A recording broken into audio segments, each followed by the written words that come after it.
Bonjour, bienvenue à tous pour cette première édition de webinaire sur la réglementation des dispositifs médicaux. Nous aurions bien évidemment souhaité vous accueillir physiquement, comme cela devait être initialement prévu lorsque nous avions prévu d'organiser cet événement le 12 mars à la faculté de santé à Angers. Malheureusement, pour les raisons que nous connaissons tous, cet événement avait dû être annulé.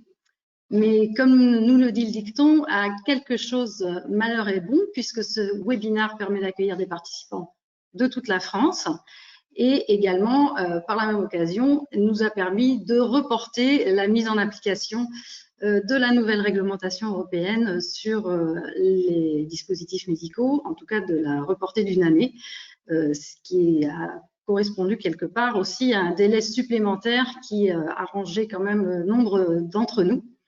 Et donc, c'est sous ce format de webinaire que nous avons décidé de vous présenter ce report de la nouvelle réglementation. Donc, il va y avoir une série de webinaires, en fait, que nous inaugurons aujourd'hui. Aujourd'hui, c'est donc le premier webinaire. Il y aura d'autres webinaires prévus ensuite à la rentrée, dont nous vous parlerons à la fin de cette présentation.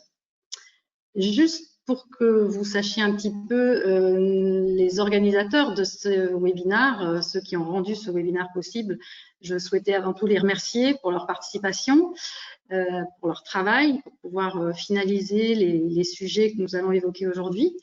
Donc avant tout, les partenariats, je voudrais quand même les citer. Nous avons donc, je me permets de présenter d'abord le pôle de compétitivité en santé Atlampol Biothérapie. Nous avons donc Solutions & Co, European Enterprise Network, qui est l'agence de développement des Pays de Loire, Biotech Santé Bretagne, qui nous a également accompagnés dans l'organisation de cet événement, ainsi que Captronic, WeNetwork également, et les CCI de Bretagne et des Pays de Loire. Donc, juste sachez que tous ces partenaires que j'ai évoqués sont à votre disposition pour vous aider pour vous accompagner justement dans cette mise en place de cette réglementation européenne. Je vais passer la parole maintenant à Gwenaëlle Godet, donc de Solutions & Co, European Enterprise Network, qui va un petit peu vous expliquer le fonctionnement de cette heure et demie que nous allons passer ensemble, avant ensuite de passer la parole à Madame Ollet. Voilà.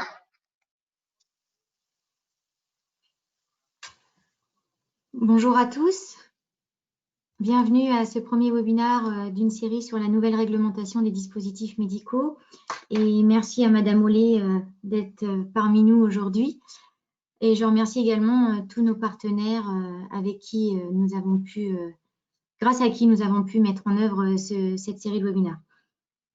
Alors celui-ci est prévu pour durer 1h30.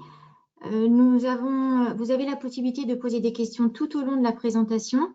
Alors, il est possible que nous ne puissions pas répondre à toutes les questions en live. Donc, il est prévu qu'une synthèse soit faite de toutes ces questions et un fichier complet vous sera remis, vous sera transmis par mail en début septembre.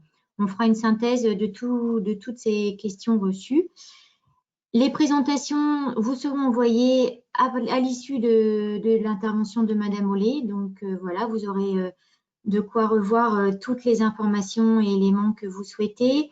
Nous espérons les informations aussi claires que vous en avez besoin, mais en tout cas, nous restons toujours en contact pour des questions spécifiques ou des problématiques individuelles. Je crois qu'il est temps maintenant de lancer le show, comme on dit. Madame Ollet, Florence, je vous en prie, je vous laisse prendre la main et puis très bon webinaire à tous. Merci. Alors, donc mon écran est en train de charger. Bonjour à tout le monde.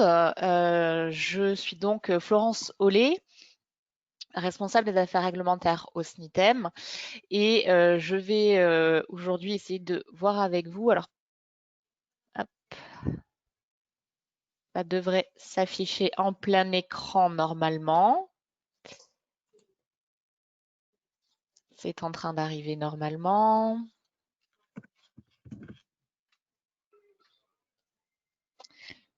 Ça y est.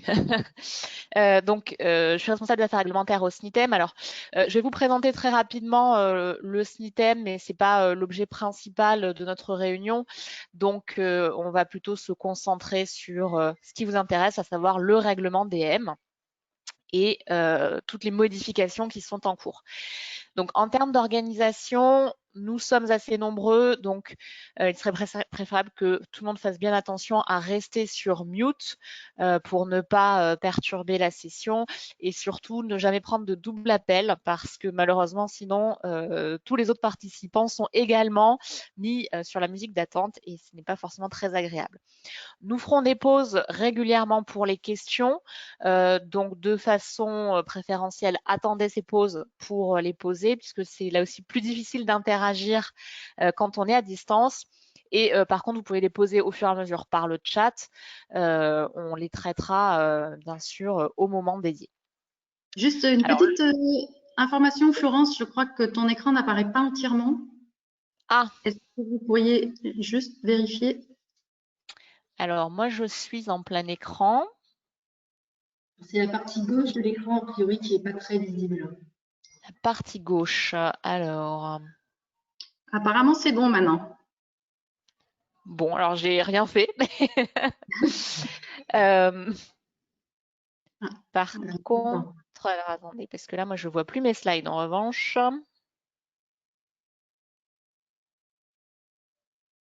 Est-ce que là, vous voyez bien? Là, on les voit bien. Là, on voit votre écran en mode présentation PowerPoint, pas en affichage plein écran. Ah, alors, parce que moi, je suis en plein écran, donc on va refaire la manip à ce moment-là. Il y a peut-être un petit temps de latence. Hop.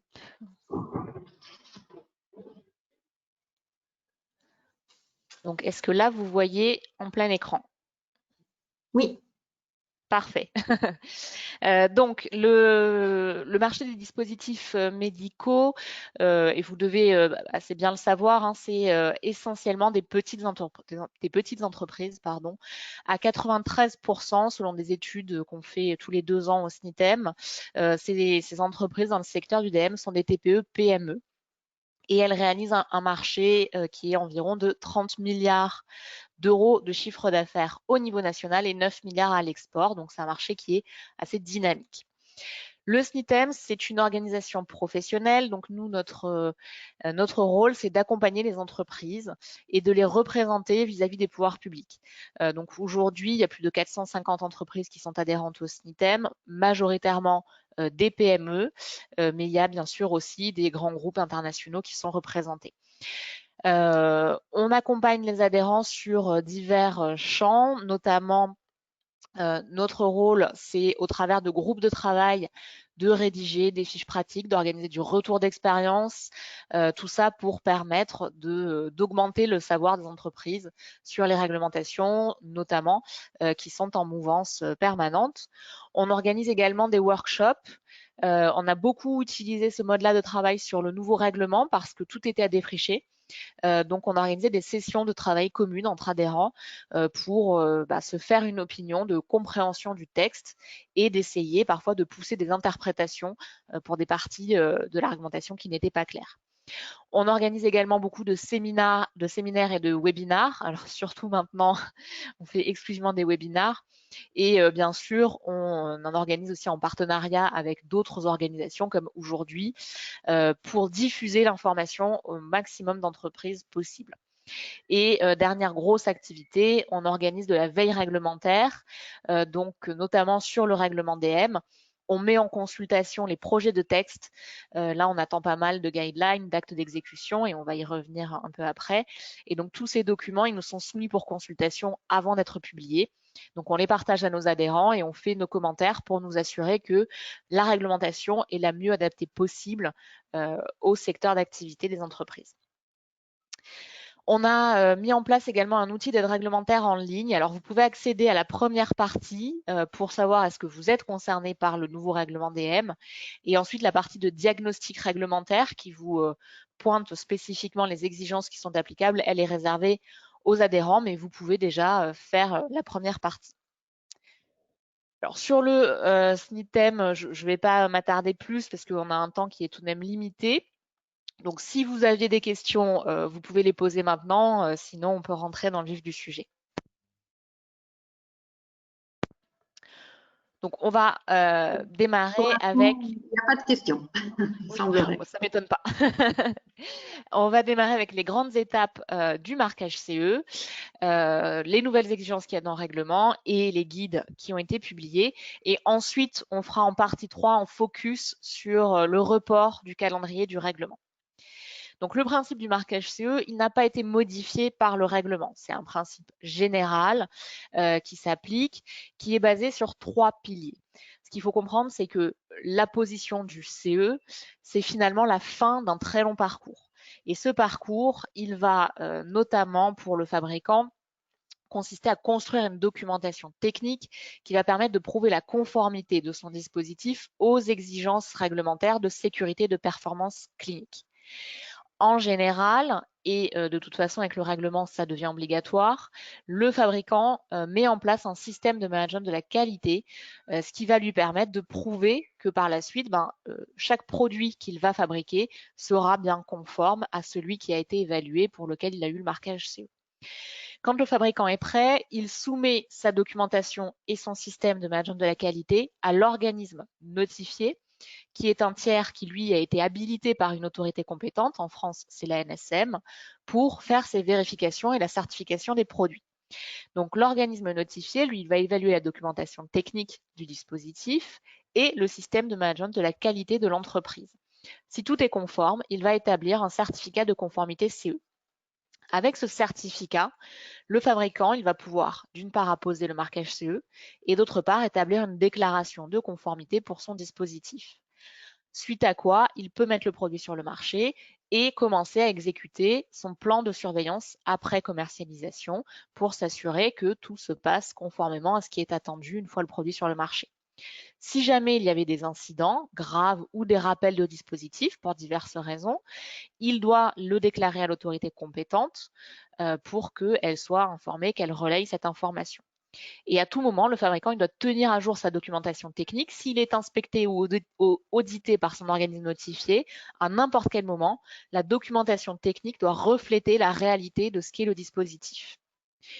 L'autorité compétente dans tout ça, donc on l'a vu, elle intervient en amont pour désigner des organismes notifiés et elle va aussi intervenir en aval pour exercer ce qu'on appelle la police sanitaire, donc c'est-à-dire qu'elle va vérifier que sur le marché français, les dispositifs sont bien conformes à la réglementation. L'autorité assure également la vigilance des produits et elle fait de la surveillance du marché, notamment moyen de contrôle ou d'inspection chez les fabricants. Donc ça, c'est le principe général. C'était valable pour la directive, ça reste valable pour le règlement. Donc la logique du marquage CE, il faut bien comprendre que ça va s'appliquer à tous les dispositifs, quelle que soit leur classe, quel que soit leur niveau de risque. Le marquage CE médical, il va définir des objectifs en termes de sécurité et de performance clinique. Ce sont les exigences essentielles qui sont définies à l'annexe 1, aussi bien de la directive que du règlement. La réglementation, elle donne des objectifs, mais elle ne donne pas les moyens pour remplir ces objectifs. Ça, c'est aussi important. Les moyens, on va les retrouver notamment dans des normes, ce qu'on verra juste après. Le marquage CE permet la libre circulation sur tout le territoire européen. Donc, une fois que vous avez un marquage CE valide, il est valide pour tous les pays de l'Union européenne. On a également des référentiels beaucoup plus spécifiques qui ont été développés pour aider les fabricants parce que la réglementation, parfois, elle est un petit peu complexe à comprendre et surtout, elle n'est pas très pratique. Hein, ce n'est pas opérationnel, une réglementation. Donc, on a des tas de guidelines qui sont publiés. On avait avant ce qu'on appelait des guides MedDev qui sont progressivement remplacés par des guides MDCG, tout simplement parce que la gouvernance a changé avec le règlement. Mais l'objectif, c'est la même chose. Ce sont les autorités compétentes qui, avec la Commission européenne, se mettent d'accord sur des interprétations de la réglementation. Pardon, j'ai été trop vite. Et puis, on a évidemment toutes les normes harmonisées J'ai mis quelques exemples de normes, mais il y en a plus de 300 aujourd'hui qui existent pour les dispositifs médicaux, qui vont aider les fabricants, notamment en leur fournissant les moyens pour remplir les exigences réglementaires. Donc les normes harmonisées, c'est un outil qui est absolument indispensable dans notre secteur parce que une fois qu'on utilise une norme harmonisée, on peut se prévaloir de ce qu'on appelle la présomption de conformité. Une norme harmonisée, très concrètement, c'est une norme lambda qui peut être une norme internationale ou une norme européenne qui a été publiée au journal officiel sur une liste par la Commission européenne et dans laquelle la Commission dit cette norme peut donner une présomption de conformité à telle ou telle réglementation. Vous avez dans ces normes harmonisées ce qu'on appelle une annexe Z.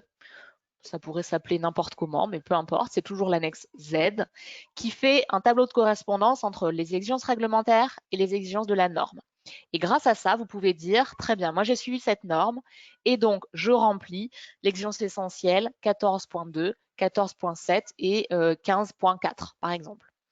Et donc grâce à ça, vous pouvez construire votre démonstration de conformité aux exigences essentielles de la réglementation. Alors, il y a des normes qui sont très transverses, qui s'appliquent à tous les secteurs d'activité, notamment la norme sur le système de management de la qualité.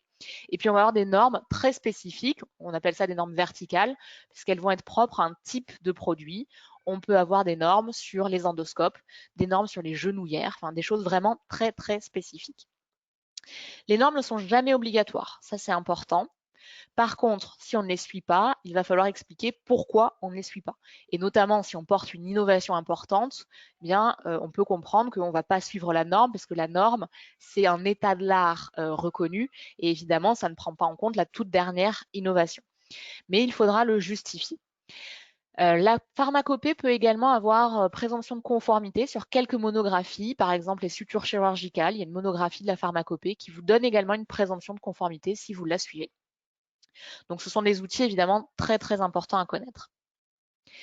Alors, dans la conception d'un DM, on va avoir différentes étapes. Première étape, on va définir des exigences de conception. Donc, ces exigences, c'est la réglementation de tous les pays dans lesquels on veut commercialiser. C'est qu'est-ce qui est écrit dans les normes qu'on va vouloir appliquer. Quelles sont les exigences liées aux maîtrises des risques que j'aurais préalablement identifiées. Évidemment, les exigences médicales, quelle est la maladie que je veux traiter, peut-être des exigences d'ergonomie, etc. Donc, vous vous fixez des exigences. Ensuite, vous allez écrire des spécifications de votre dispositif et commencer à faire un dossier de fabrication du prototype et puis lancer vos premiers prototypes. Là, vous passez à l'étape 3, vous allez rentrer dans la vérification de la conception. Cette vérification, elle va s'appuyer sur des études qui peuvent être des études sur l'animal, sur borne de test, sur différents moyens adaptés à votre dispositif. L'objectif étant de vérifier, pardon, j'ai été trop vite, que le dispositif répond bien aux exigences que vous avez définies à l'étape 1. Au cours de cette phase, vous créez votre dossier de conception qui va faire vraiment partie intégrante de votre documentation technique.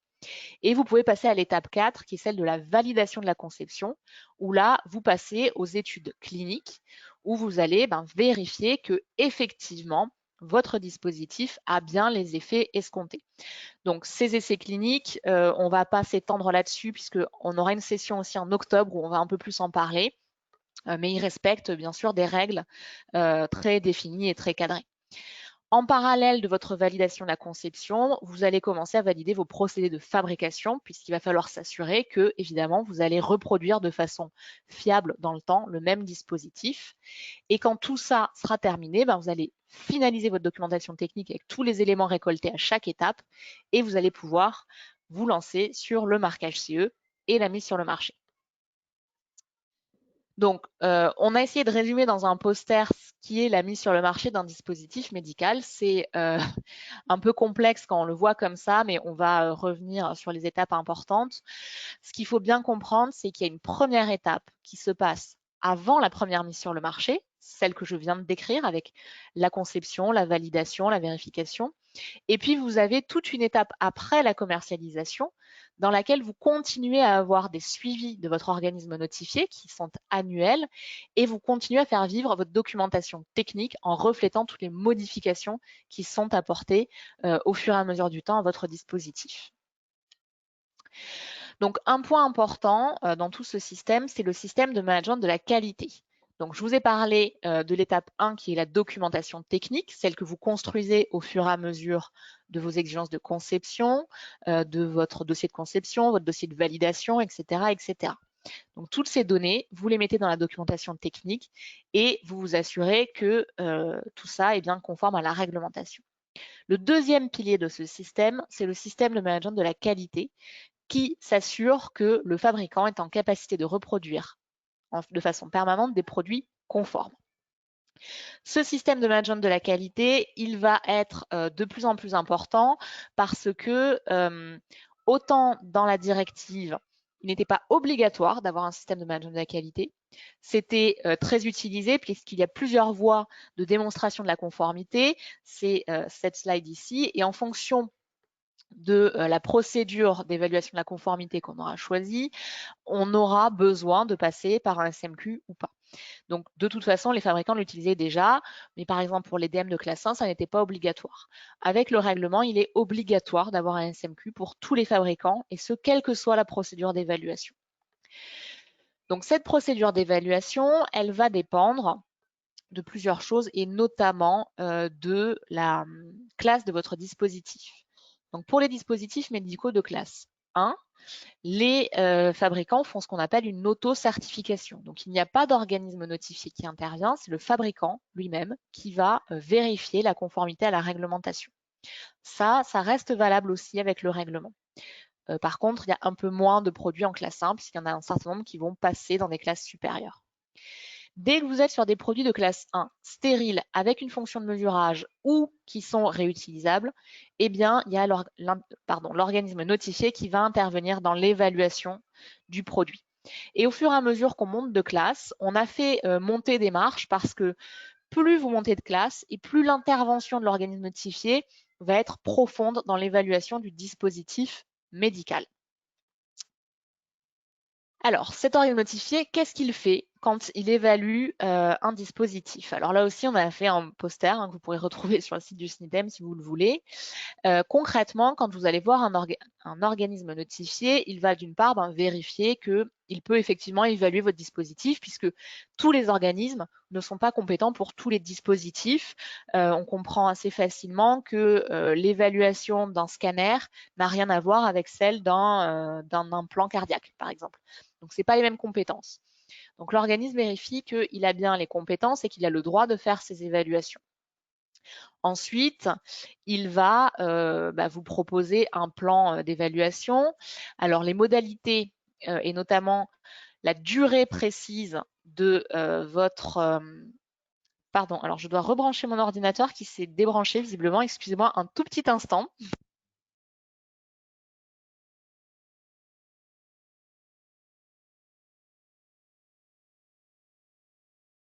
Oui, donc ça, ce sont les aléas du direct. Voilà. Donc, Florence, voilà, je vois qu'on a déjà aussi quelques questions qui sont tombées. On les prendra à la fin de cette présentation de cette deuxième partie. C'est Gwenelle, tu les relayeras tout à l'heure. Hein, à la fin, exactement. oui. Pardon, excusez-moi. Donc, je vous le disais, la durée notamment de l'évaluation va être très dépendante du fabricant, de la taille de l'entreprise, du nombre de dispositifs qui sont évalués en même temps et du nombre de sous-traitants, puisque l'organisme notifié, il va aller auditer tous les sous-traitants critiques du fabricant. Donc, évidemment, tout ça va avoir un impact direct sur la durée d'évaluation qui est nécessaire. Donc, l'organisme, il va d'une part évaluer la documentation technique et d'autre part évaluer le système de management de la qualité. Avec ces deux éléments, il va soumettre des rapports finaux qui sont soumis à une revue indépendante et c'est les personnes qui font cette revue indépendante qui décident est-ce qu'on délivre ou pas le marquage CE au dispositif. Il y a une nouveauté dans le règlement qui n'apparaît pas encore sur ce schéma parce qu'on n'en connaît pas tous les fonctionnements. C'est pour les dispositifs médicaux implantables de classe 3 pour lesquels il y aura un panel d'experts européens qui va être sollicité par l'organisme notifié au cours de l'évaluation. Donc, ça va là aussi rajouter des délais. Maintenant, on n'a pas encore d'informations sur comment tout ça va se dérouler. Donc, si on récapitule, donc, pour l'évaluation du SMQ, Avant l'audit, l'organisme va commencer à évaluer la documentation, établir le programme. Donc, je vous le disais, le programme précis va dépendre de l'organisation de l'entreprise. Faire un plan d'échantillonnage pour la documentation technique et envoyer les auditeurs qui sont pertinents pour faire ces évaluations. Lors de l'audit, l'organisme notifié, il va vérifier évidemment que le SMQ, il garantit la conformité des produits à tous les stades. Et puis ensuite, il va vérifier les processus de base qui sont la documentation technique. Il va aller auditer tous les sous-traitants critiques qu'il est pertinent d'auditer et il va faire un échantillonnage des documentations techniques pour les vérifier. Pour la documentation technique, il faut savoir que en fonction de la classe de produit, on ne va pas échantillonner de la même façon. Et c'est pour ça notamment que je vous disais, l'intervention de l'ON va être différenciée en fonction de la classe. Pour des DM de classe 2A, on va faire un échantillonnage par catégorie, par grande catégorie de dispositifs. Pour les classes 2B non implantables, on va faire une évaluation par échantillonnage sur un groupe générique de dispositifs, donc c'est un petit peu plus restreint dans le périmètre. Et en revanche, pour les classes 3 et pour les classes 2B implantables, là c'est chaque documentation technique qui doit être revue, il n'y a pas d'échantillonnage qui est possible.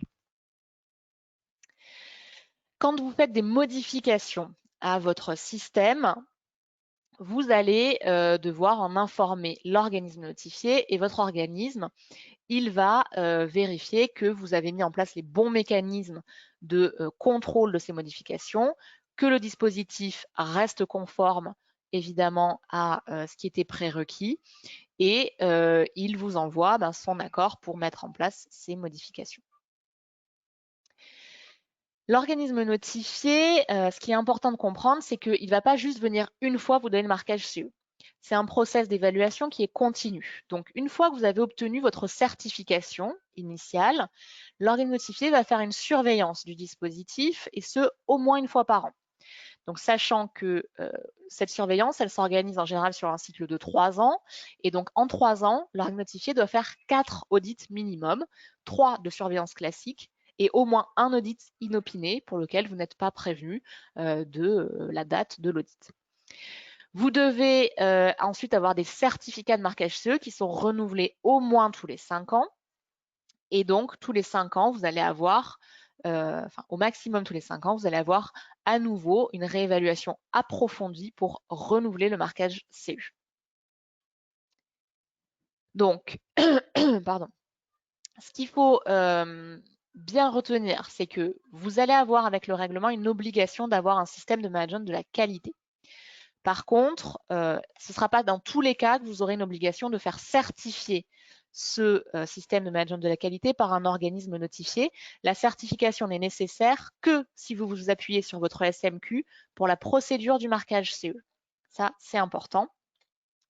Et pour les dispositifs médicaux directives que vous allez continuer à mettre sur le marché après mai 2021, il faudra que votre système de management de la qualité soit conforme au règlement, même si les produits ont un certificat directive. Ça, c'est aussi important à retenir. Donc, concrètement, il faut avoir en tête que l'évaluation par l'organisme notifié, c'est un process qui est continu et c'est permanent. Donc, vous allez avoir des audits annuels et des audits de recertification avec des cycles qui vont s'enchaîner.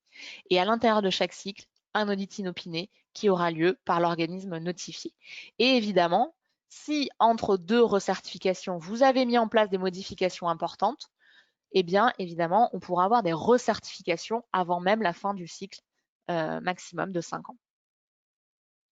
Donc, en résumé, l'évaluation de la conformité d'un dispositif médical, c'est 2 grands piliers. D'une part, la documentation technique. On vérifie que le dispositif répond bien aux exigences de sécurité et de performance clinique définies par le règlement. Et l'évaluation d'un SMQ pour s'assurer que l'entreprise a la capacité à reproduire en permanence des dispositifs conformes. Alors, on va faire une première série de questions. Et j'ai l'impression qu'il y en a un certain nombre. En effet, vous avez bien vu. Alors, on va commencer par la première question. Il y a une question concernant la certification ISO 9001.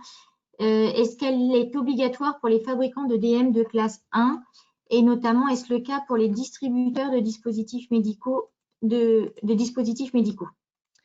Alors, la certification n'est pas obligatoire. Pour les classes 1, désormais, les fabricants de dispositifs médicaux de classe 1, avec le règlement, doivent avoir un CMQ, mais pas obligatoirement un CMQ certifié par un organisme notifié. Par contre, attention, la directive ISO 9001, elle n'est pas spécifique au DM, et donc on va favoriser plutôt l'ISO 13485 pour le DM, puisque l'ISO 9001 ne sera pas reconnu comme permettant de répondre aux exigences du règlement DM. Et pour les distributeurs de dispositifs, pas d'obligation de SMQ pour eux. Ils n'ont pas le statut fabricant, donc pas d'obligation pour eux. Ça peut être ensuite une démarche qui est volontaire. Et dans le cas des distributeurs, une ISO 9001 pourrait éventuellement suffire, mais pas pour un fabricant. Merci. Alors, une autre question concernant la certification ISO 13485. Est-ce qu'elle est obligatoire à partir de 2021? Alors, elle n'est pas obligatoire. Ça dépend de quelle est la voie de conformité que vous avez choisie.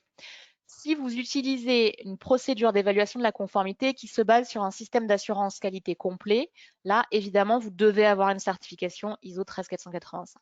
Si ça n'est pas le cas, ce n'est pas obligatoire d'avoir une certification. Vous pouvez suivre l'ISO 13485 sans être certifié.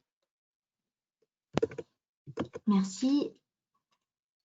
Alors, ensuite, concernant les organismes notifiés, est-ce que c'est l'organisme notifié qui définit le plan d'évaluation ou est-ce que les essais peuvent être faits ailleurs que chez l'organisme notifié en question?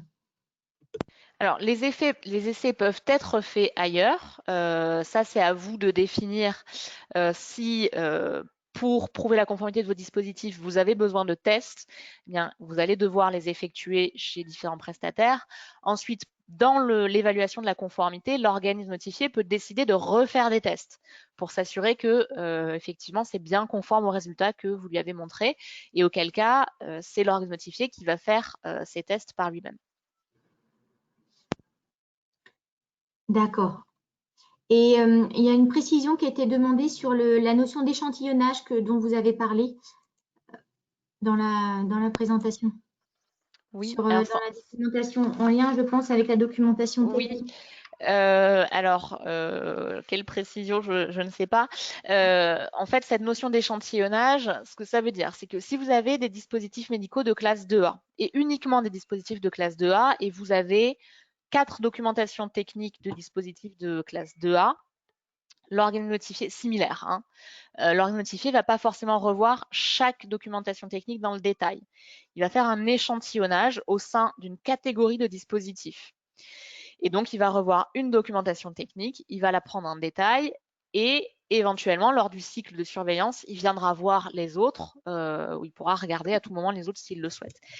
Mais ça veut dire qu'on ne va pas regarder systématiquement chaque documentation technique, sauf pour les classes 3 et pour les classes 2B implantables, où là, chaque documentation technique est regardée dans le détail par l'organisme notifié avant de délivrer le marquage CE. D'accord.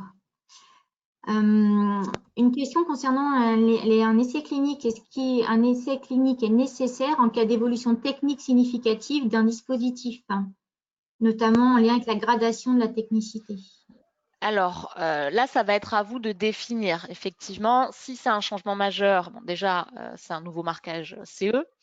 Et effectivement, est-ce que pour supporter ce nouveau marquage CE, vous avez besoin de nouvelles données cliniques?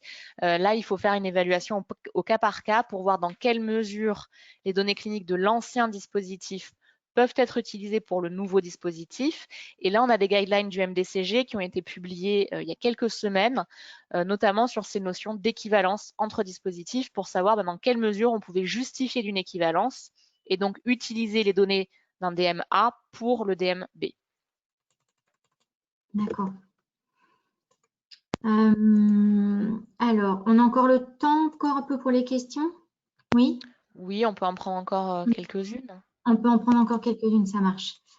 Il y a une question concernant le statut de fabricant. Voilà, un des participants travaille dans un centre de rééducation où les patients partent avec des aides techniques et donc parfois pour leur éducation ou pour leur autonomie, et ils restent longtemps avec ces aides techniques-là, et notamment ces aides techniques peuvent être des DM de classe 1. Comme ils les utilisent sur de longues périodes, est-ce que l'établissement est considéré comme un fabricant au sens de la nouvelle réglementation, le fait de laisser partir les patients avec ces aides techniques-là? Non, le fabricant, c'est une notion qui est réglementaire, c'est la personne qui est responsable de la mise sur le marché. Donc c'est celui dont on va retrouver le nom sur l'étiquetage, la notice, tous ces éléments de conformité réglementaire. Le fabricant, il n'est pas souvent le distributeur du produit. Donc cette notion de lien avec l'utilisateur final n'est pas retenue pour faire la définition du fabricant. Dans ces cas-là, en général, c'est pas l'hôpital d'ailleurs qui donne le dispositif. Il y a souvent un prestataire de santé à domicile qui intervient pour fournir le dispositif au patient. Et donc, ce prestataire de santé à domicile, lui, en revanche, est considéré comme un distributeur de dispositifs médicaux. D'accord. Une question concernant les DDM de classe 2B. Est-ce il est judicieux de définir la liste des documents à soumettre à l'ON avant le lancement d'un nouveau dispositif médical? Alors oui, vous avez effectivement toute une documentation à construire et cette documentation, elle se construit dans le temps au fur et à mesure du développement de votre dispositif, puisque vous allez avoir dans votre documentation technique tous les éléments de conception qui vont être consignés. Donc c'est vraiment quelque chose qui se construit progressivement et puis qui se tient à jour évidemment. Et quand vous faites une demande d'évaluation par un organisme notifié, il va vous demander de lui envoyer un certain nombre de documents, effectivement, avec des extraits de votre documentation technique qui vont lui être envoyés pour évaluation avant que lui ne vienne sur site, où là, il pourra aussi vous demander à voir tous les éléments de la documentation technique. Et de toute façon, la documentation technique, c'est l'ensemble de tous les documents existants sur le dispositif. Ils sont dans la documentation technique, donc c'est vraiment quelque chose qu'il faut suivre avec attention. D'accord. Concernant les délais au regard de l'organisme notifié, est-ce que l'entreprise est dépendante des propres délais de l'organisme notifié ou a-t-il des délais fixes à tenir? Non, il n'y a pas de délais fixes qui sont définis ni dans la directive ni dans le règlement. Donc c'est complètement dépendant de la capacité de l'organisme notifié à faire l'évaluation et puis bien sûr aussi de la qualité du dossier qui lui est soumis. Parce que s'il manque plein d'informations, évidemment l'organisme notifié, soit il va vous dire ok, on arrête là l'évaluation le temps que vous produisiez les éléments dont j'ai besoin, soit il vous refuse le certificat et vous devez repasser une seconde fois. Mais c'est sûr que si la documentation n'est pas suffisamment complète, ça va prendre beaucoup de temps parce que on va vous demander de produire les éléments manquants. Alors après, dans tous les cas, c'est vrai que les organismes notifiés sont assez saturés en ce moment, donc les délais d'évaluation sont longs. Ça, c'est une réalité.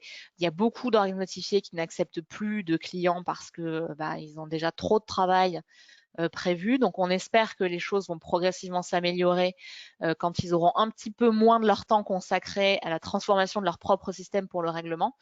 Mais pour le moment, c'est vrai que c'est compliqué. D'accord. Au regard de la norme 14155 est en cours de révision aujourd'hui. Avez-vous des informations sur la disponibilité de sa nouvelle version? Non, et au-delà de ça, la vraie question, c'est à quel moment elle pourra être harmonisée, puisque les normes ne donnent présomption de conformité que si elles sont harmonisées.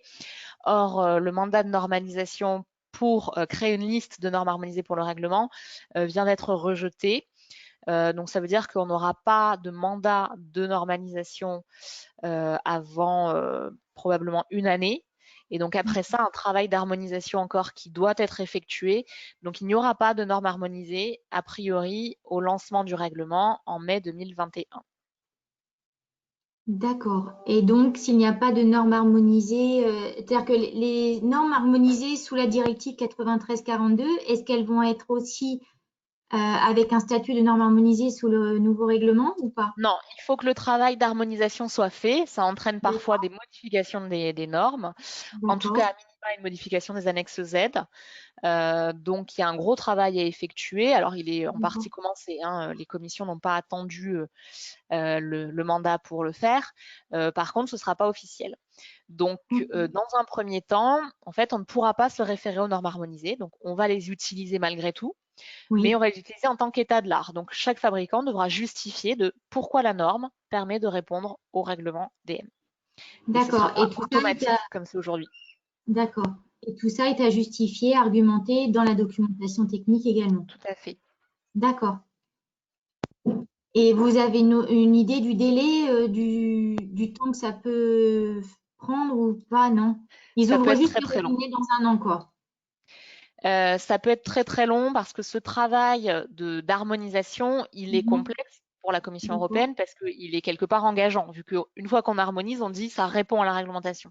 Oui. Donc il y a tout un process d'harmonisation ensuite qui est très long, des vérifications avec des experts qui doivent avoir lieu. Donc ça peut être très très long avant qu'on ait les premières normes harmonisées pour le règlement. D'accord. Alors, je sais, on n'a pas le temps de répondre à toutes les questions. Il y a beaucoup de questions. Ne vous inquiétez pas, elles seront toutes reprises en synthèse. Et puis, même les questions qu'on a traitées à l'oral, que Madame Ollet auxquelles elle a répondu, on les intégrera aussi à cette synthèse. Comme ça, vous aurez vraiment une cartographie de toutes les informations. Si on peut choisir une dernière question, c'est concernant le système de management de la qualité qui suscite beaucoup d'interrogations, ce système. Un constructeur de DM de classe 2A peut utiliser un système de management inspiré de l'ISO 13485, mais sans être lui-même certifié ISO 13485. Alors, il peut, mais sa procédure de marquage CE va en être complexifiée. Ce sera moins évident, ça va demander plus de travail à l'organisme notifié. Donc, in fine, il faut quand même vraiment se poser la question d'une certification 13485 pour gagner du temps ensuite sur le marquage CE. D'accord. Et si une toute dernière, vous avez parlé d'une notion d'équivalence tout à l'heure. Un participant demande si l'évaluation par équivalence n'est plus possible avec la nouvelle réglementation. Alors, elle est théoriquement possible, mais elle est très contraignante. Les critères permettant d'avoir recours à l'équivalence ont été largement renforcés, d'où le guide du MDCG pour bien expliciter dans quel cas on pouvait avoir recours à l'équivalence. Et très clairement, il faut que ce soit, si on caricature, une évolution d'un DM d'un même fabricant peut avoir recours à l'équivalence. En dehors de ça, c'est très compliqué d'avoir recours à l'équivalence puisqu'il faut un accès complet aux données. Il faut beaucoup d'informations pour justifier en quoi les dispositifs sont réellement équivalents. Donc, c'est très complexe à mettre en œuvre. D'accord. Bon, je pense qu'on va peut-être s'arrêter là parce que pour continuer la présentation. Voilà, je garde des questions, de toute façon, on verra à la fin s'il nous reste un peu de temps. Mais voilà, encore une fois, tout sera apporté.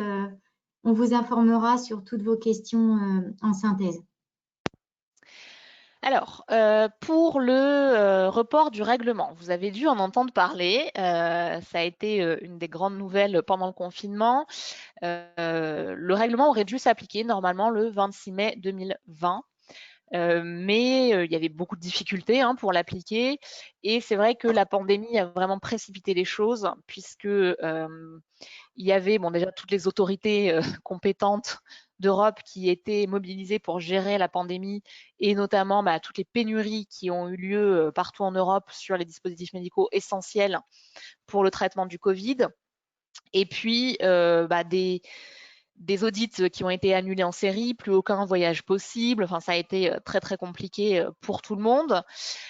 Donc, la Commission européenne a proposé un report d'application du règlement pour éviter d'accélérer encore ces problèmes de pénurie de dispositifs médicaux. Les choses ont été extrêmement vite. Excusez-moi, Florent, je vous interromps, je suis vraiment désolée. La slide sur laquelle on est, c'est la photographie du marché français. En fait, on n'a pas repris là où vous étiez arrêté.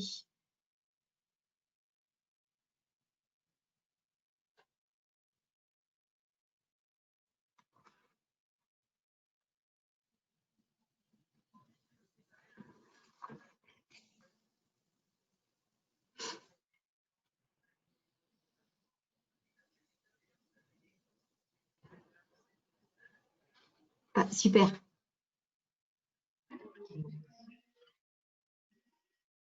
Mais on vous entend plus par contre maintenant. Oui, là c'est bon. Donc vous Oui, l'avez c'est en parfait. plein écran. Oui, ça a mis C'est du temps à parfait, se mettre en plein merci. écran.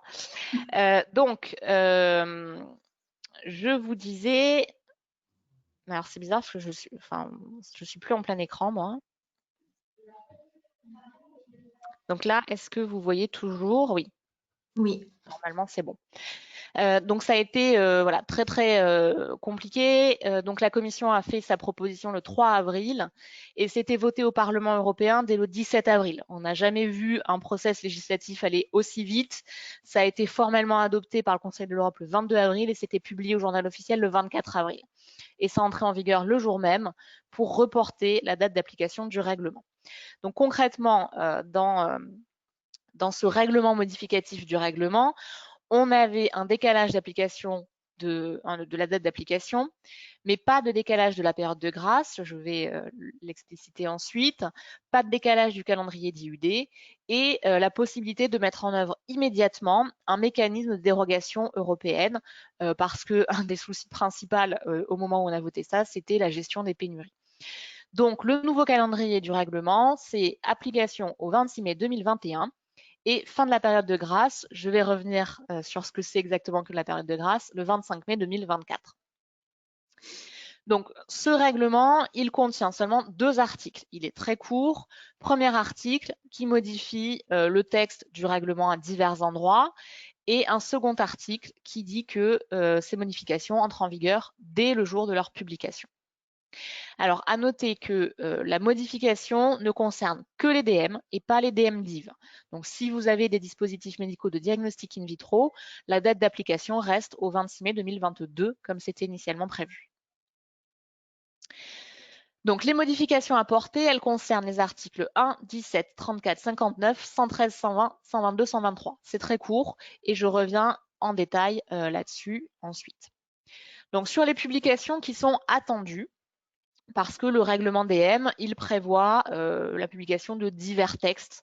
Et donc, pour toutes les publications attendues, il y a un décalage de 1 an qui a été fait par rapport au texte original.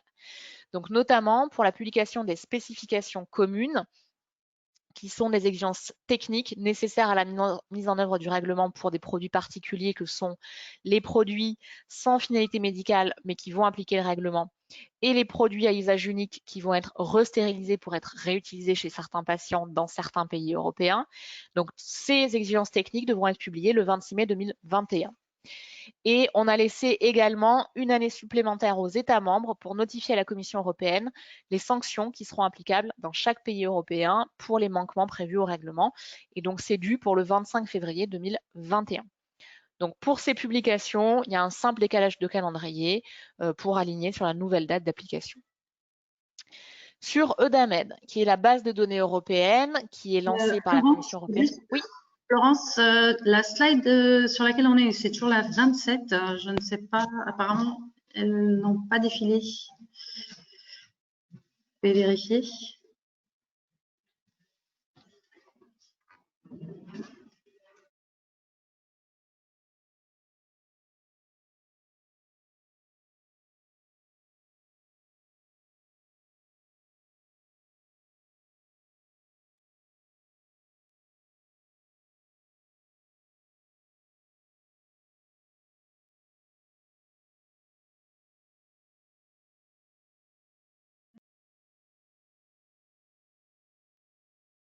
Florence, on ne vous entend plus. Oui. Alors voilà. là, c'est bon. Alors, je ne comprends pas pourquoi vous ne voyez pas les mêmes écrans que moi. Donc là, c'est bon. Là, c'est bon, oui. Merci. Donc, est-ce que là, c'est toujours bon?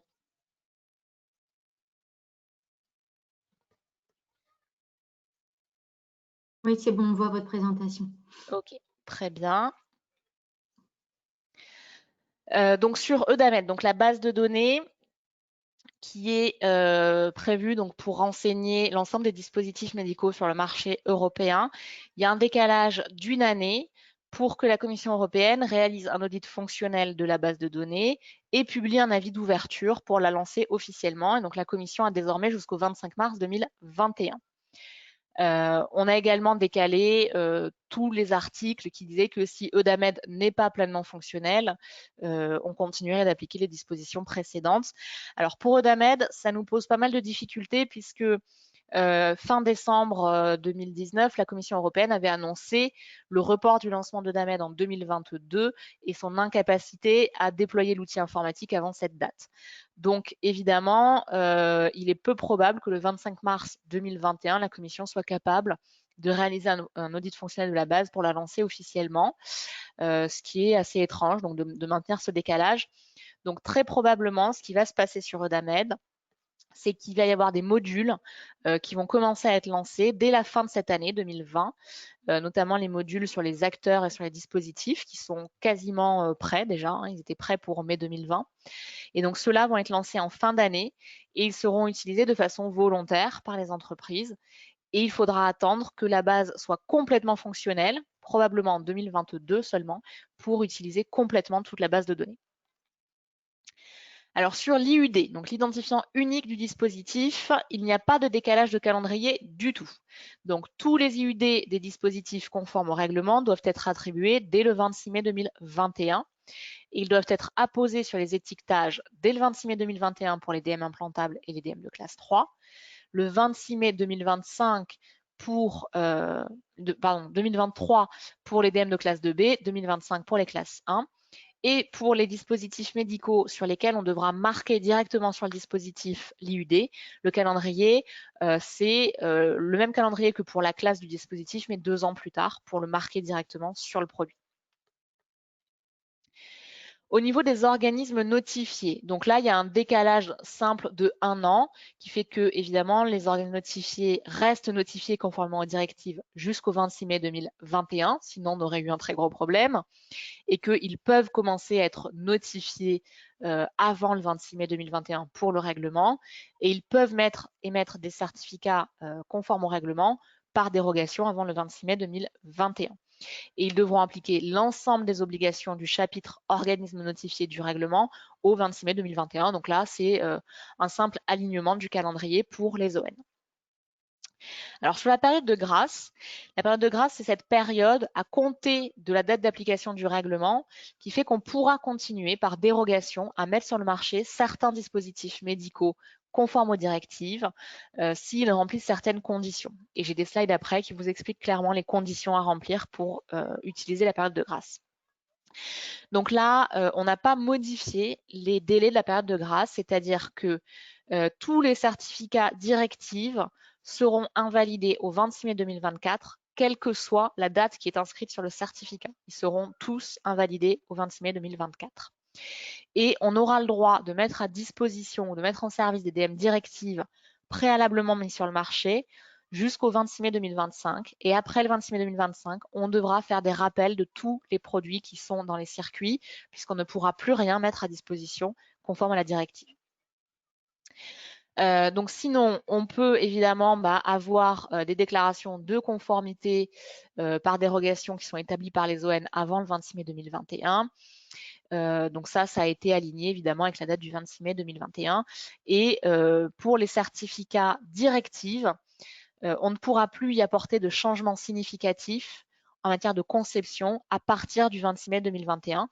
Donc ce qui veut dire que si vous utilisez la période de grâce et que vous devez faire un changement significatif sur votre dispositif directive, vous devez passer sur le règlement DM. Évidemment, on a aussi aligné les dates à partir pour le lancement des investigations cliniques conformes au règlement et celles pour lesquelles, par dérogation, si elles avaient été démarrées sous les anciens régimes réglementaires, elles pourront perdurer pour se terminer après le 26 mai 2021.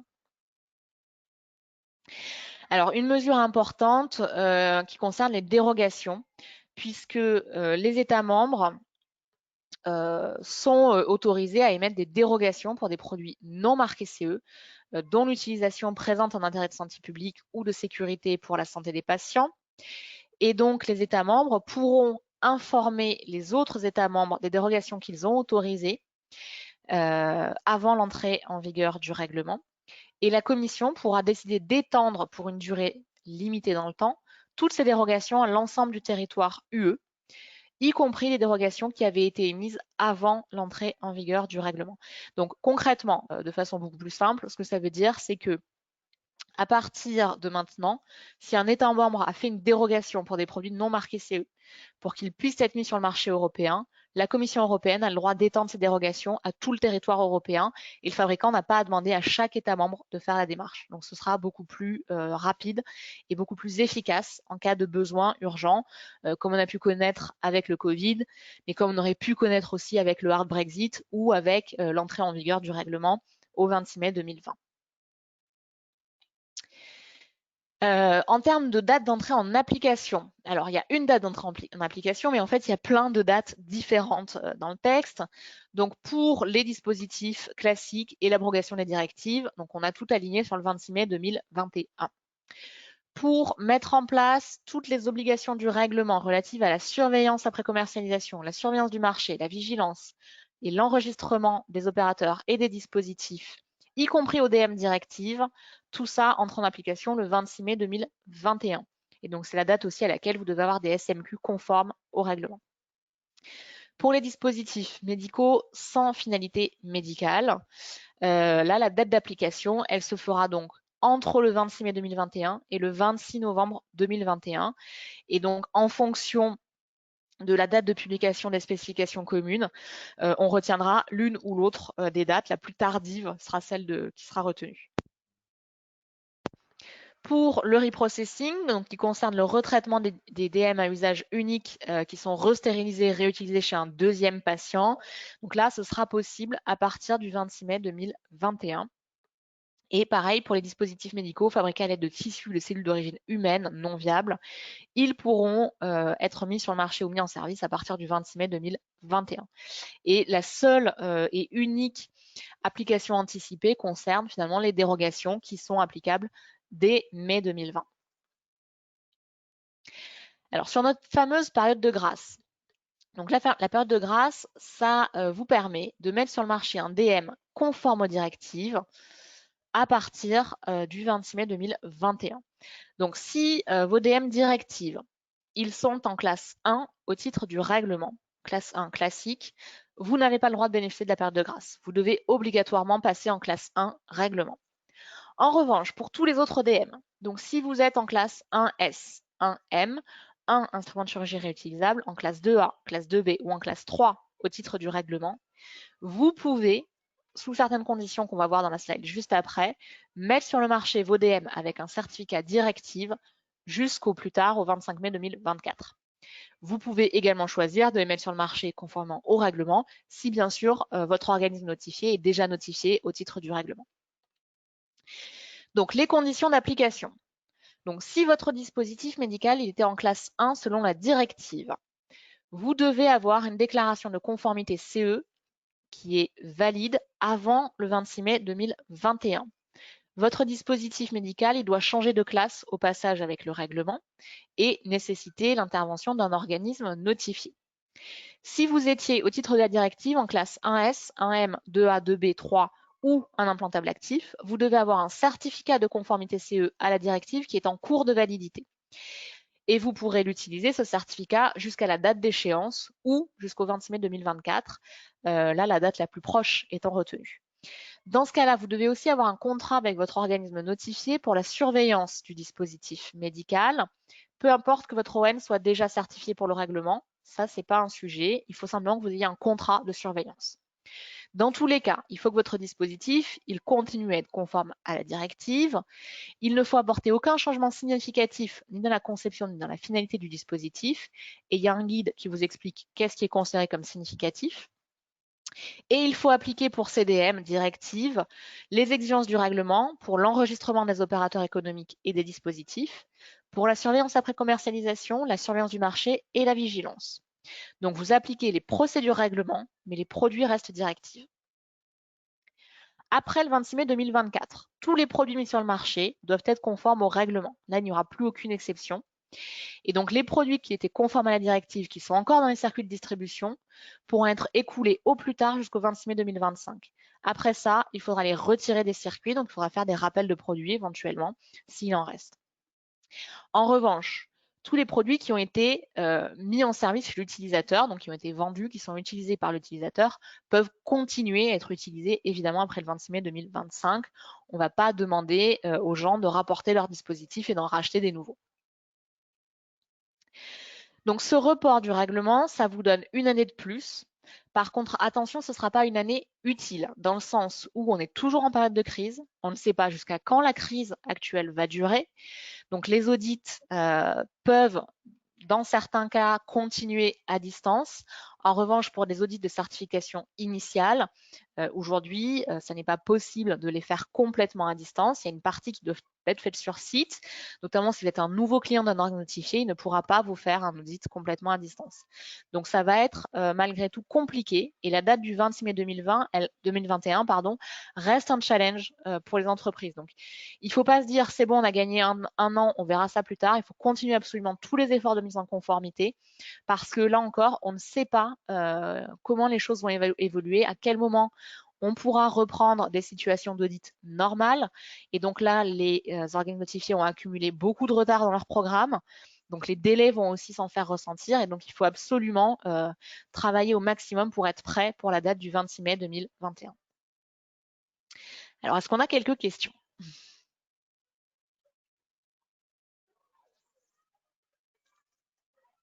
Je ne vous entends pas. Avec le micro, c'est mieux. Merci. On a une question relative au marché UK et le marquage chez eux. Est-ce qu'il s'applique encore ou est-ce qu'il y a besoin de revalider tout le process en fait pour l'accès au marché localement? Alors pour le moment, ça s'applique encore parce que au niveau du Brexit, on est dans ce qu'on appelle la période de transition. Ça fait beaucoup de petits noms de périodes à connaître, mais on s'y fait. Et donc cette période de transition, elle court jusqu'au 31 décembre 2020. Elle peut être prolongée à la demande du Royaume-Uni. Donc pour le moment, il n'y a pas eu de demande de prolongation. Donc s'il n'y a pas d'accord commercial signé entre le Royaume-Uni et l'Europe, effectivement, on risque d'avoir des problèmes au 31 décembre 2020. Pour le moment, ce qu'on sait, c'est que le Royaume-Uni est en train de préparer une loi pour reconnaître de façon unilatérale le marquage CE européen. Donc, a priori, vous pourrez continuer à mettre sur le marché au Royaume-Uni. Maintenant, la situation, effectivement, elle est évolutive et donc il faut continuer à suivre de très très près. Et est-ce que ça veut dire, par exemple, si on parle des certificats délivrés par un ON britannique, ça veut dire que s'il y a, on va dire, une reconnaissance, un accord de trouver, en tout cas une loi britannique qui reconnaît le marquage CE, est-ce que ça veut dire également que ça maintient la validité des certificats délivrés par les ON UK ou pas? Non, non, pas du tout, parce que c'est une reconnaissance unilatérale. L'Europe ne reconnaîtra pas le Royaume-Uni, mais le Royaume-Uni reconnaîtra l'Europe. En revanche, pour les certificats émis par des ON britanniques, à ma connaissance, ils ont maintenant tous été transférés au sein de l'Union européenne. Il y a des organismes qui ont arrêté, donc là, les fabricants ont dû trouver des nouveaux organismes notifiés, et les autres qui ont continué l'activité ont tout transféré en Europe pour plus de sécurité. D'accord. J'avais une précision à vous demander sur la période de grâce. Quand vous parliez donc de mise à disposition, il y a toujours cette notion de mise à disposition, mise sur le marché, c'est toujours des termes très, très précis. Est-ce qu'on peut, pour préciser les choses, si le DM sort du stock du fabricant, il est mis sur le marché et il peut rester dans les stocks d'un distributeur? Voilà. Ça dépend. La notion de mise sur le marché, il faut faire bien attention, il faut bien la comprendre.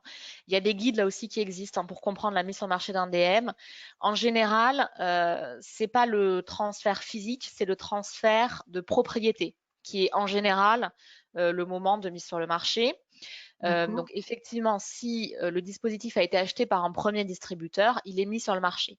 En revanche, la cession entre le distributeur 1 et le distributeur 2, ou le distributeur et le client final, c'est une mise à disposition.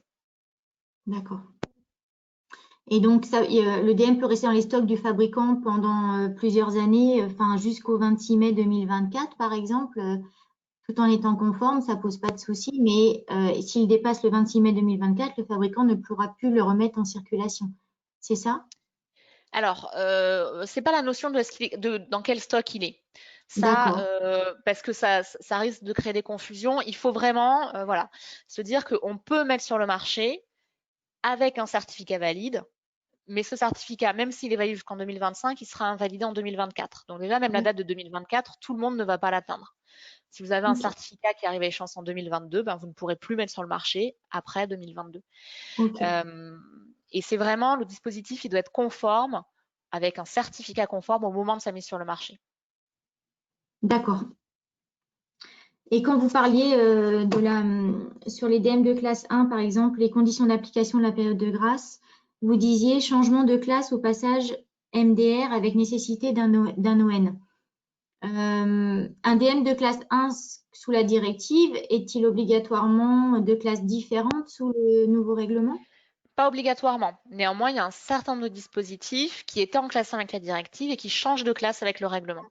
Et donc, ceux-là ont le droit de bénéficier de la période de grâce. En revanche, ceux qui étaient en classe 1 et qui restent en classe 1 avec le règlement n'ont pas de période de grâce. Ils devront être conformes dès le jour d'entrée en application du règlement.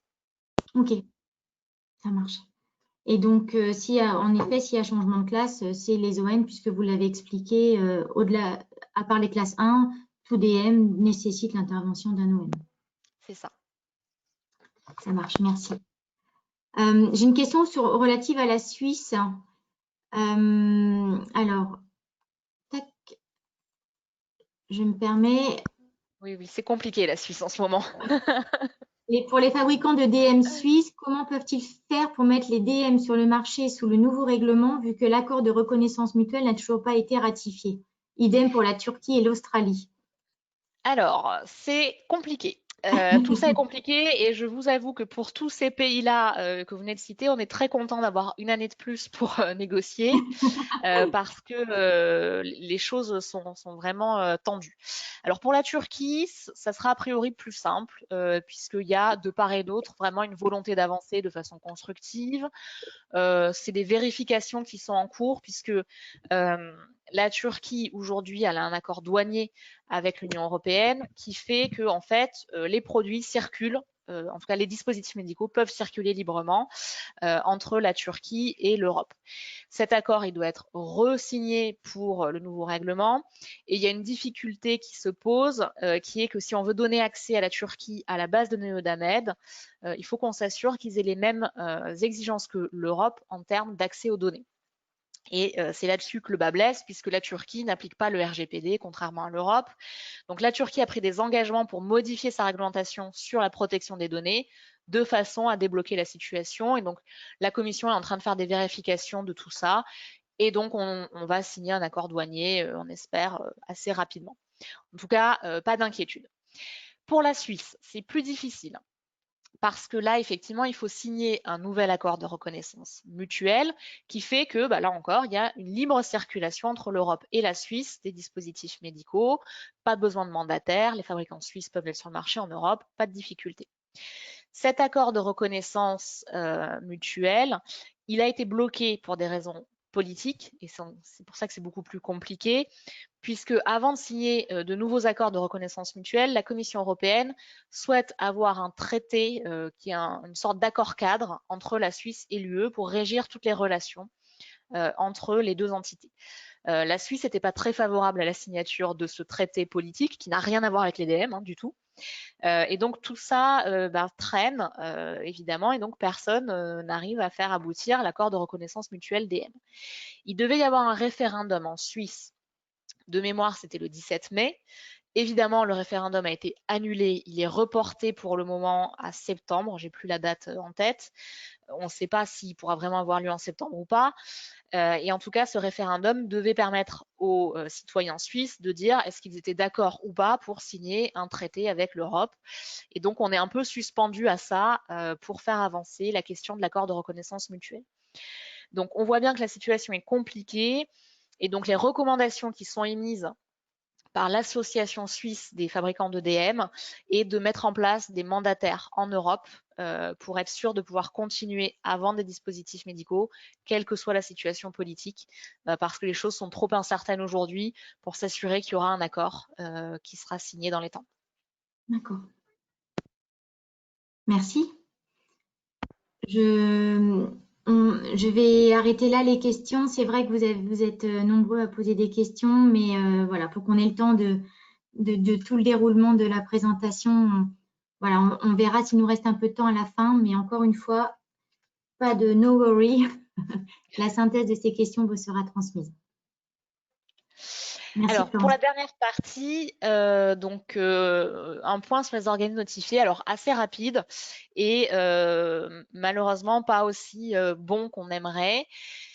D'une part, sur l'état des lieux des notifications. Alors ça, c'est l'état des lieux officiel qui est fait par la Commission européenne régulièrement et qu'elle donne aux acteurs, puisqu'il y a très peu de transparence sur le process de notification des ON. Donc là, vous pouvez voir qu'au moment où ça a été fait, il y avait 11 organismes notifiés qui étaient notifiés. Le stade de notification, c'est Nando, puisque Nando, c'est la base de données dans laquelle on a accès à tous les organismes notifiés en Europe. Donc 11 pour le DM, 3 pour le DMDiv. Aujourd'hui, on est à 13 notifiés, donc ça a un petit peu avancé, mais on voit bien que le process n'est pas extrêmement rapide. Donc à ce jour, il y a 13 ON qui sont notifiés pour les DM. Je crois qu'il n'y en a toujours que 3, ou peut-être qu'il y en a eu un quatrième. Non, il y en a eu un quatrième pour le DMDiv. À ma connaissance, il y a 2 nouveaux organismes notifiés DM qui vont être notifiés là dans les jours qui viennent. Un cette semaine a priori et un qui devrait suivre juste après. Le GMED devrait être l'un de ces deux-là, d'après les informations qu'on a, puisque le GMED a obtenu le feu vert a priori du MDCG. Donc c'est vraiment maintenant plus qu'une question administrative de publication pour que le GMED soit notifié. En parallèle de ça, AFNOR Certification a annoncé publiquement il y a quelques semaines qu'il souhaitait également obtenir une notification au titre du règlement de DM. Ils ont donc déposé une demande officiellement auprès de la Commission européenne et ils espèrent être désignés au deuxième trimestre 2022. C'est tard, effectivement, mais c'est parce qu'ils se sont lancés assez tardivement. Alors, pour répondre tout de suite à une offre de service, ils ont passé un accord avec Berlincert, qui est en réalité une filiale d'AFNOR Group. Donc Berlincert est un organisme notifié qui est déjà notifié pour le règlement en Allemagne, et donc ils peuvent déjà accepter des demandes de certification par le biais de Berlincert. Alors pourquoi je ne suis plus en mode présentation? C'est un mystère. C'est un mystère. Voilà, c'est revenu. Pardon. Est-ce que vous voyez bien ma slide là? Ça a sauté, c'est revenu. Donc j'en étais voilà, à Berlincert. Donc ce qu'on sait, c'est que si vous souhaitez déposer une demande auprès d'AFNOR Certification via Berlincert, ils pourront réaliser les audits en français, mais votre documentation technique doit être en anglais, impérativement, ou en allemand, mais c'est quand même plus rare de la faire en allemand. Vraiment, ça c'est impératif, il faut que les documents soient en anglais. AFNOR Certification a déposé sa demande de notification pour des implants non actifs en cardio et en ortho et pour des dispositifs médicaux actifs et notamment pour les logiciels. On sait qu'il va y avoir une forte demande pour les logiciels et donc AFNOR pourra répondre à ce besoin-là. Enfin, pardon, j'ai un problème de slide. Sur la capacité des organismes notifiés, la Commission européenne a fait une enquête auprès des organismes notifiés pendant la crise Covid pour leur demander quels étaient les délais de certification actuellement pour les dispositifs médicaux. Il y en a 37 qui ont répondu au questionnaire et les résultats ne sont pas présentés dans les slides suivantes. C'est une erreur malheureuse de copier-coller parce que ça aurait été beaucoup trop long.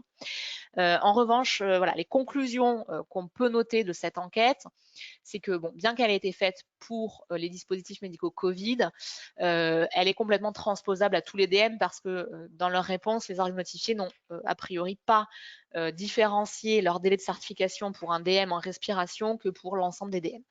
Donc, ils ont fait des réponses génériques et on voit que effectivement les délais de certification sont longs.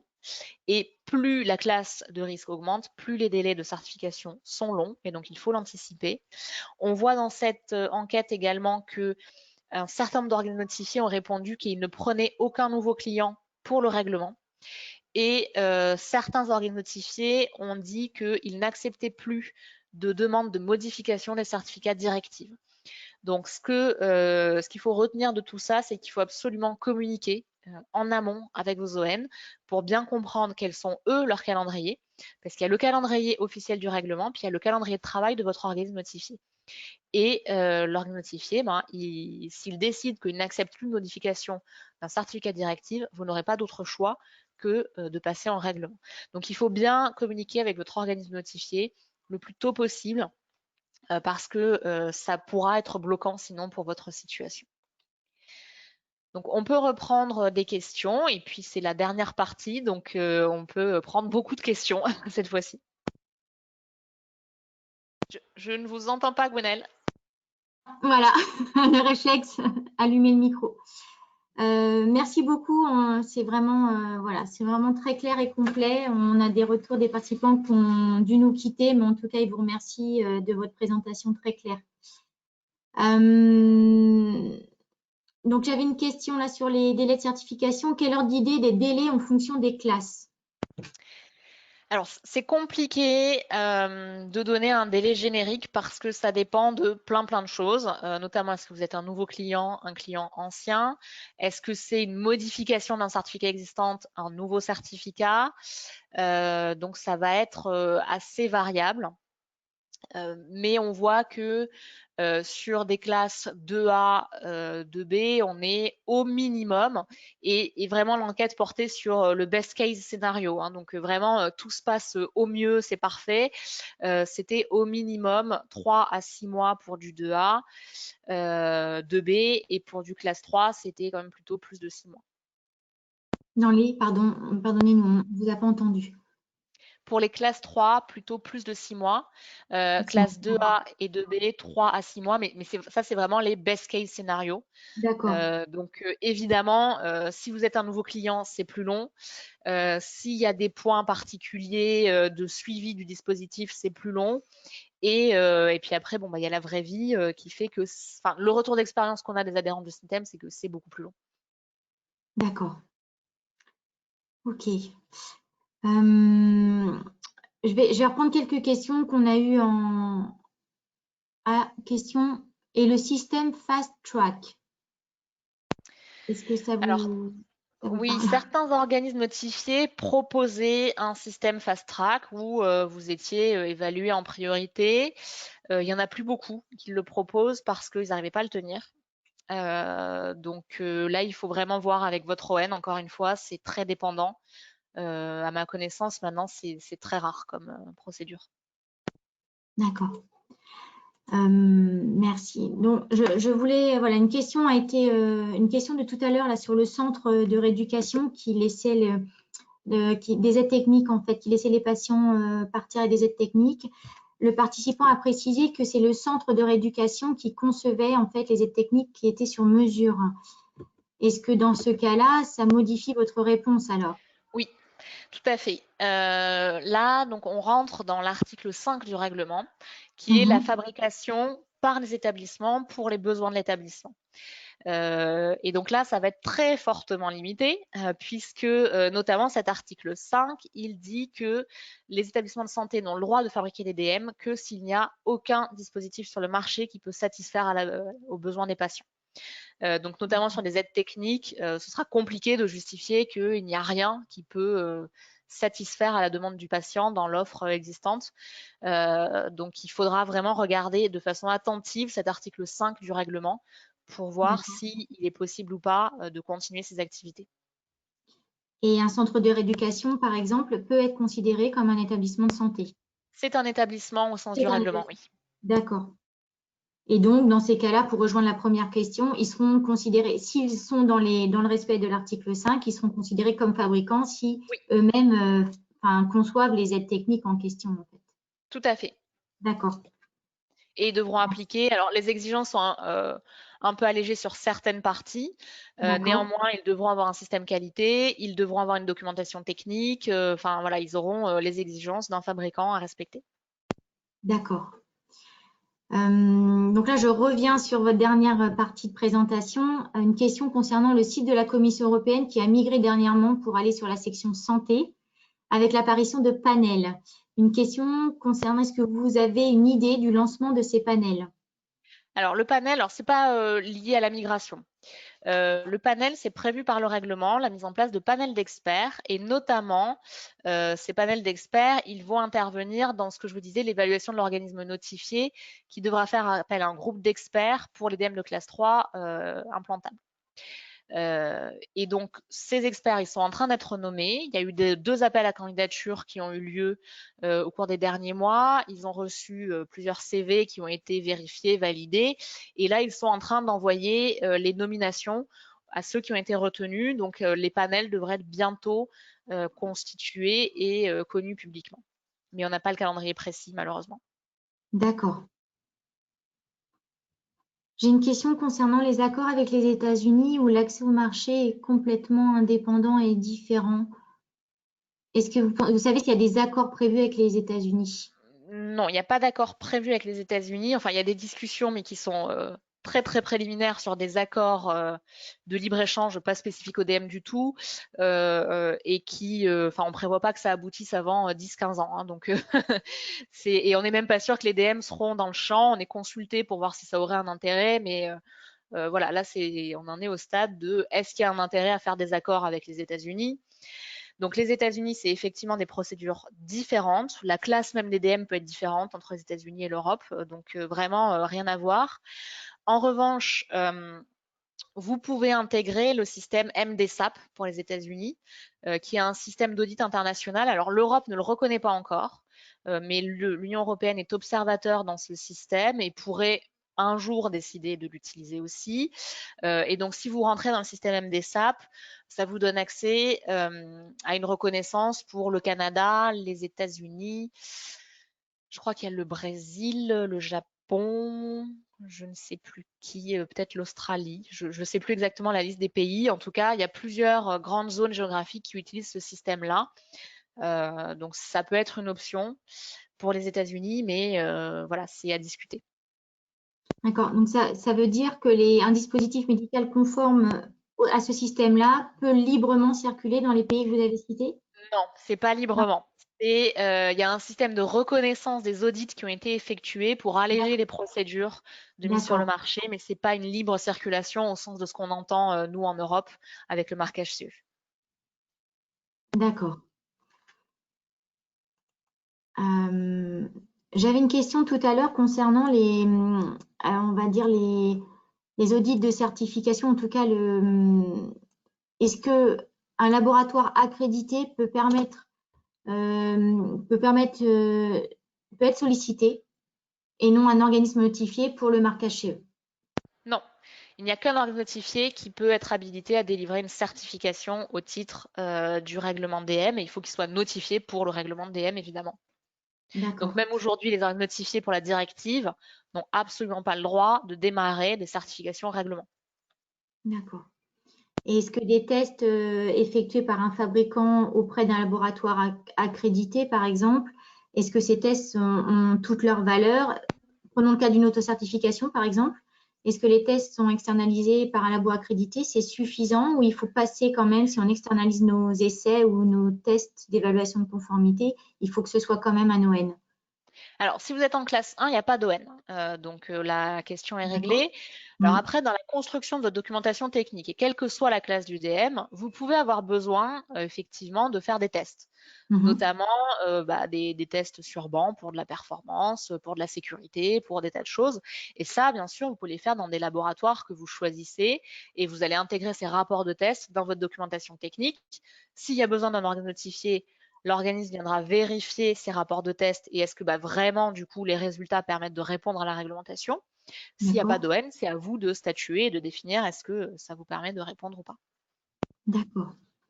Et toujours sur cette question laboratoire, enfin organisme accrédité ou organisme notifié, dans le cadre de la certification ISO 13485, est-ce qu'elle doit être délivrée uniquement par un organisme notifié ou peut-elle être par un organisme accrédité également? Alors ça dépend. Ça dépend de pourquoi vous la faites, pourquoi vous en avez besoin. Si vous en avez besoin dans le cadre de la procédure de marquage CE, parce que, une fois encore, vous allez sur une voie d'évaluation de la conformité basée sur un système d'assurance qualité, auquel cas il faut que la certification soit faite par un organisme notifié. Si vous faites une certification de 13485, mais que vous n'avez pas une obligation formelle pour l'évaluation de la conformité de le faire, soit parce que vous êtes en classe 1, soit parce que vous êtes en sous-traitant d'un fabricant de DM, par exemple. Là, vous pouvez faire une certification par un organisme accrédité qui n'est pas notifié pour le règlement DM. D'accord. Oui, donc tout dépend de l'objectif initial finalement et des besoins réels du fabricant. Très bien. Encore une petite question, il nous reste 4 minutes.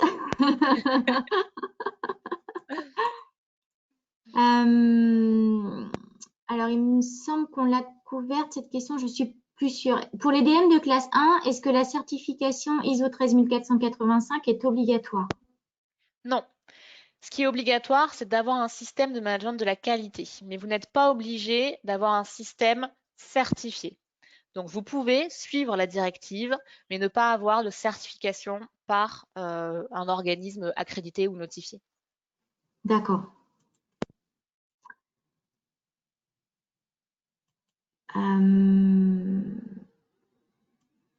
Qu'est-ce que je vais vous choisir? Il y en a des questions. Alors, il y avait une précision sur les IU, mais vous avez répondu en même temps sur le calendrier de l'identifiant unique. Donc ça, voilà. Et on a parlé du marché UK. Je crois que le mieux, ça serait, on va s'arrêter là pour les questions, je pense. Comme ça, je vais pouvoir moi faire une synthèse et remettre ensemble les groupes de questions sur les mêmes thématiques. Et ça facilitera vous aussi votre argumentation après ou en tout cas, la rédaction de la réponse, je pense. Très bien. On arrive à la fin de ce webinaire. Il est 16h28. Je vous remercie sincèrement pour votre intervention qui est parfaitement claire, qui précise beaucoup de choses. C'est une belle entrée en matière pour se remettre le sujet sensible des dispositifs médicaux en tête. Vraiment, merci beaucoup pour votre disponibilité. Et voilà, et nous, on vous remercie tous d'avoir participé à ce webinaire. Merci encore à tous les partenaires et avec qui on a travaillé ensemble pour être avec vous aujourd'hui. Je vous invite, on est sur le premier aujourd'hui d'une série de 4 webinaires et il y en a 2 à venir. Je vous invite d'ores et déjà à réserver vos dates. Nous avons le 15 octobre, Madame Ollet sera à nouveau présente pour un focus là sur les essais cliniques et la traçabilité unique des dispositifs médicaux. On en a parlé un peu aujourd'hui, mais voilà, et ça nécessite parfois plus d'éléments encore comme information. La base de données EUNAMED et le rôle de la NSM. Et puis, le troisième aura lieu le jeudi 10 décembre, dont les interventions seront effectuées par Stratégical et il y aura un focus sur le système de management de la qualité à l'heure du nouveau règlement européen. Merci à tous. J'espère que vous avez apprécié. Quelques retours juste pour dire, Madame Ollet, que nous avons beaucoup de retours positifs sur votre intervention. Donc, vraiment, un très grand merci. Certaines personnes nous demandent même si vous faites des formations sur site. Donc, préparez-vous à recevoir quand même pas mal de demandes. Voilà. En tout cas, un grand merci à tous. C'était un plaisir, oui, merci à vous. Merci. Et puis, on vous dit donc rendez-vous le 15 octobre de nouveau pour le prochain webinaire organisé par le SNITEM. Voilà. Et vous aurez les contacts de chacun des structures si vous souhaitez plus d'informations encore. Nous vous enverrons tout ça avec les présentations. Merci. Merci encore. À très bientôt. Belle fin de semaine à tous. Merci, au revoir.